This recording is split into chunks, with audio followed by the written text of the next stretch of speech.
When we feel beaten down and depleted by fatigue and worry, it can be really hard to feel present and have much compassion for ourselves. And actually, persistent anxiety can make us really prone to self-criticism. So right now, just take a moment and think about how you've been treating yourself lately. Just bring it into your awareness without judgment. Have you been harder on yourself than you would be on anyone else? I remember just beating myself up over and over. I can't do anything right. I can't soothe my own baby.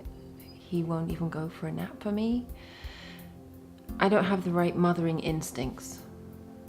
If you listen to your thoughts, are you saying things to yourself or expecting things of yourself that you wouldn't expect from a good friend or a mom in a similar situation? Are you beating yourself up in some way or somehow saying to yourself that you're not good enough? Our mind is wonderful at coming up with self-criticisms. It really is a judgment-making machine, always making evaluations.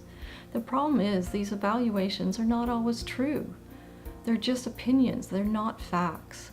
So that means that a lot of times you could be falsely criticizing yourself or holding yourself accountable for something that's not 100% within your control.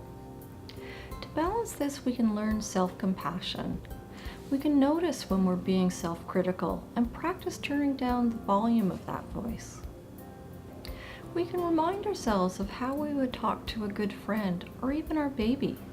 And if our self-critical mind is bringing up every little mistake we've made, we can on purpose bring our attention also to our successes. It's not like the criticisms that just pop into my head so easily. I have to make an effort to see the positives. But if I try, I can start to see them. On purpose, I can notice when I'm doing something loving for my daughter.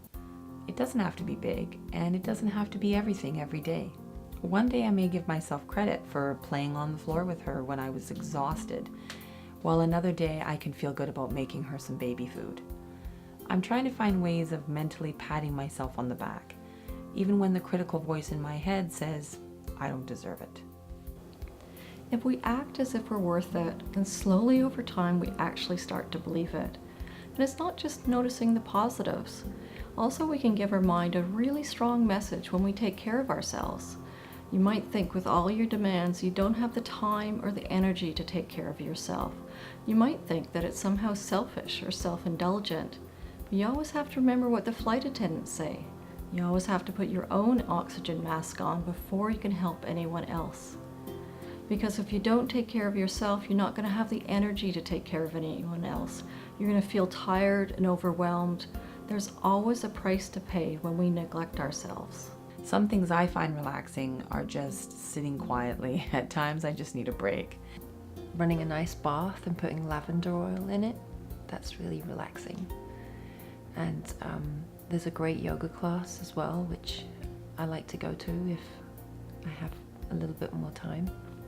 Well, I often enjoy watching funny comedy movies that make me smile, or having some close girlfriends over to my house and just have a nice visit and coffee together.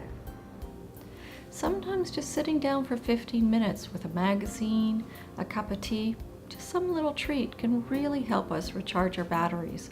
So right now, with your schedule, can you think of one just little thing that you could fit in to help you recharge your battery?